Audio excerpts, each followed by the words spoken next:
تو ہم وہی اسی طریقے سے اس معاشرے کو لائیں گے اور خوشگوار کریں گے۔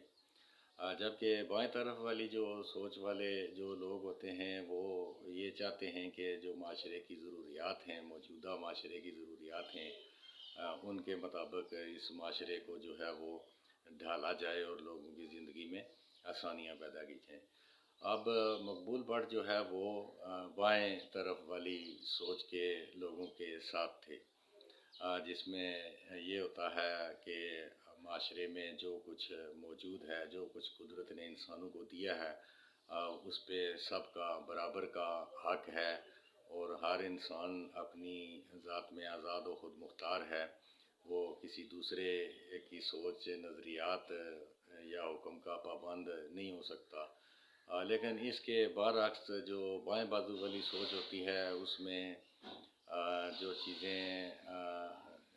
موجود ہیں، جو قدرت کے عطیات ہیں، ان میں سے ان پر کسی گروپ کو یا یہ کہ کسی ایک فرد کو جو ہے وہ اختیار جو ہے وہ لینے کی اجازت ہوتی ہے۔ کوئی بندہ چاہے تو پورے ملک کی زمین ہی خرید لے، اور جس طرح یہ ہمارے کشمیر میں گلاب سنگھ نے کیا تھا 1846 میں۔ تو یہ ہے دائیں طرف کی سوچ۔ تو اس میں یہ ہوتا ہے کہ دولت جو ہے وہ بے پناہ مقدار میں جو ہے نا چند لوگوں کے ہاتھوں میں چلی جاتی ہے، اور باقی معاشرہ جو ہے وہ غربت اور بدحالی کا شکار ہو جاتا ہے اور لوگوں کو بھیک منگنا پڑتی ہے یا خیرات لینا پڑتی ہے۔ جبکہ جس سوچ سے مقبول بٹ منسلک تھے، وہ سوچ یہ تھی کہ یہ زمین خدا کی ہے اور یہ انسانوں کو دی گئی ہے، اور اس پہ جو کچھ ہے وہ اس سب پہ سب انسانوں کا حق ہے۔ تو یہ فرق تھا جو 1947 سے لے کے آج تک ہماری لیڈرشپ آئی ہے اس میں، اور مقبول بٹ کی فکر میں۔ تو مقبول بٹ نے جس دور میں ہوش سنبھالا، اس دور میں کشمیر کے اندر اور پورے بھارت کے اندر، بھارت اس وقت ٹوٹا نہیں تھا، تو ایک بہت مضبوط سوچ تھی۔ وہ سوچ تھی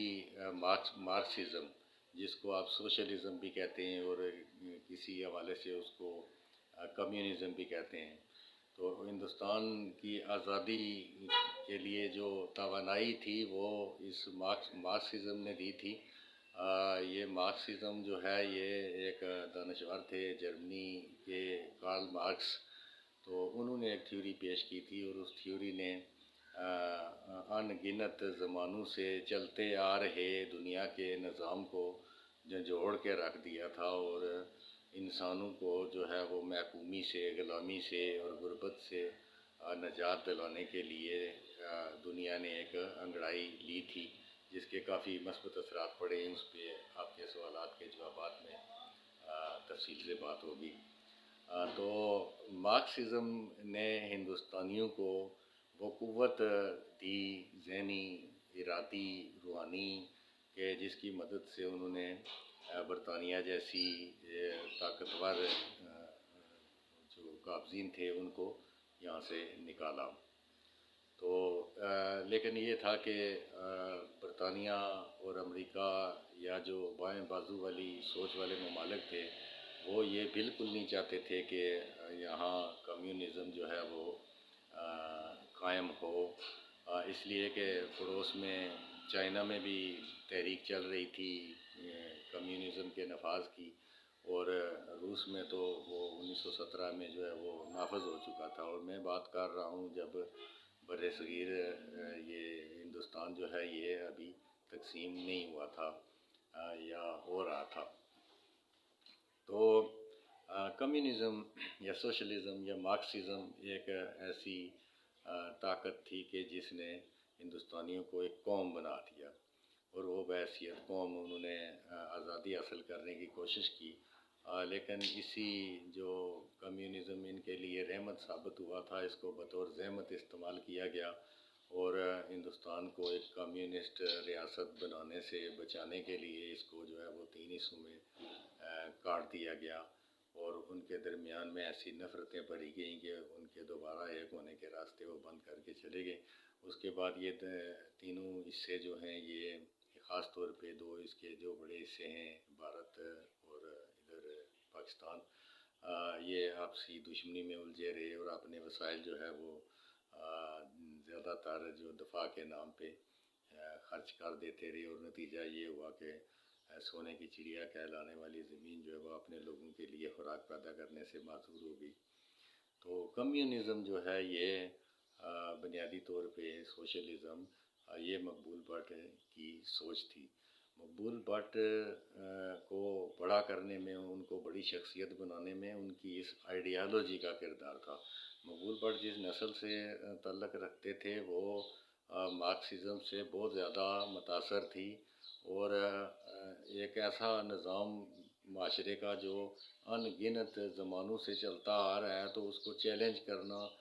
کوئی معمولی بات نہیں تھی اس دور میں۔ اس کی بہت زیادہ مخالفت بھی تھی۔ آپ جو ہندوستان کی تاریخ دیکھتے ہیں برطانیہ کے قبضے کے دوران، تو اس میں جتنے لوگوں کو مارا گیا وہ سارے بائیں بازو کے لوگ تھے۔ پاکستان کی تاریخ میں تو ان کو مسلمان بتایا جاتا ہے، ہندوستان کی تاریخ، بھارت کی تاریخ میں جو ہے وہ ان کو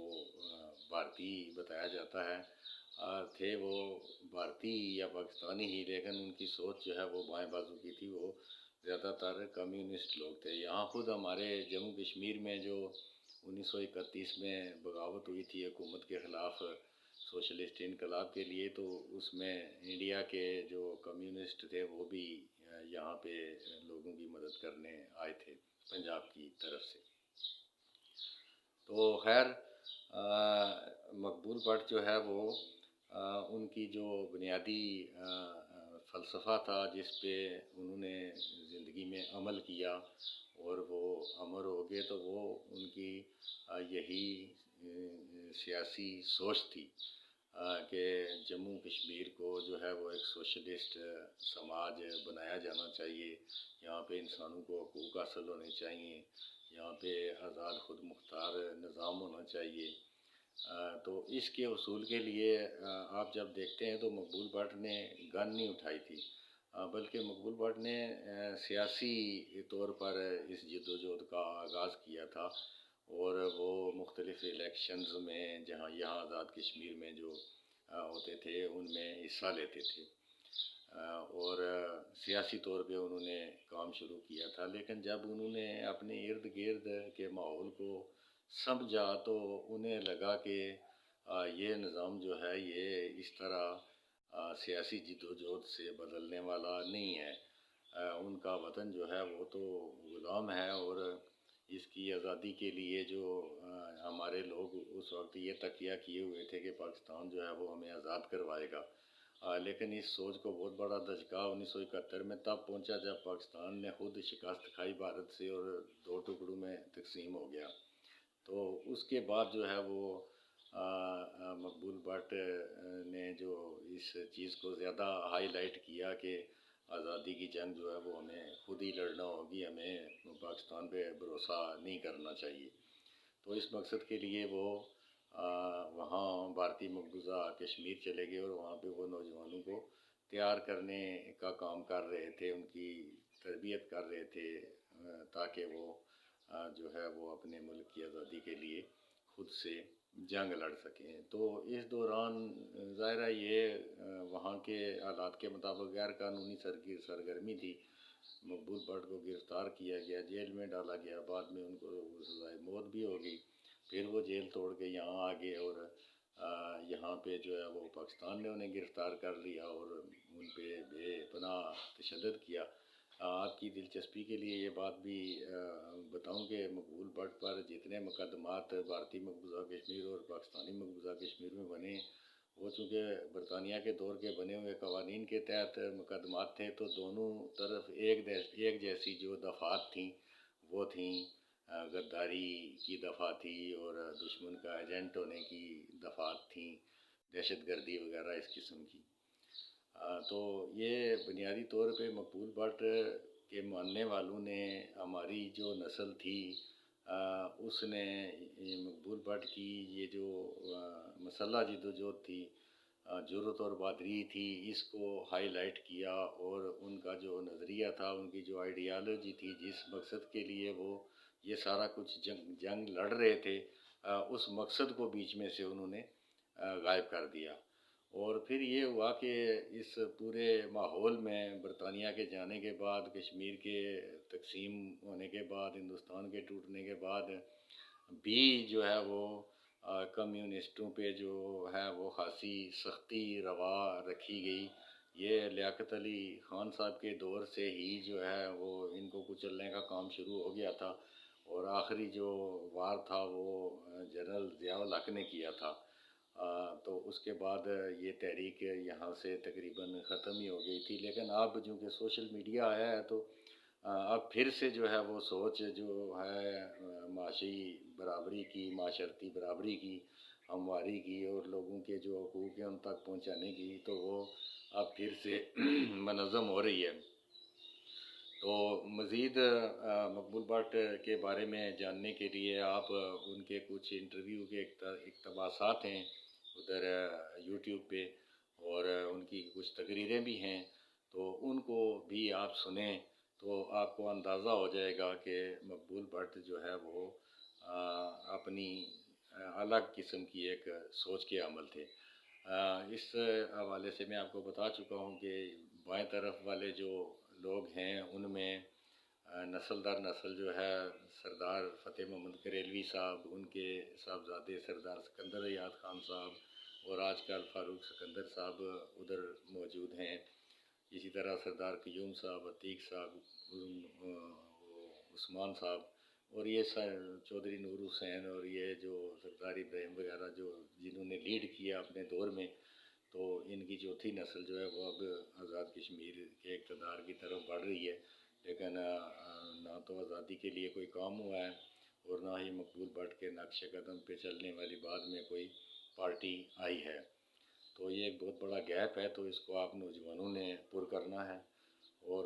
اس کے لیے ضروری ہے کہ آپ کے پاس معلومات مکمل ہوں۔ تو جموں کشمیر کی تاریخ کے بارے میں، اس کے حالات کے بارے میں کوئی بھی سوال ہو تو آپ جب وہ سوال پوچھیں گے تو اس کے جواب میں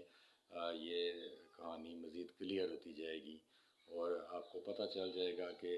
آپ پر کیا ذمہ داریاں عائد ہوتی ہیں، اور آپ نے معاشرے کے لیے کس طریقے سے کیا کرنا ہے تاکہ یہ ایک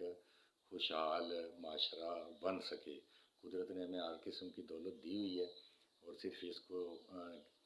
ایک منظم طریقے سے، اچھے طریقے سے، مثبت طریقے سے استعمال کر کے تو ہم اپنے لوگوں کی زندگی میں خوشحالی لا سکتے ہیں۔ آپ سب کا بہت شکریہ، سلامت رہیں۔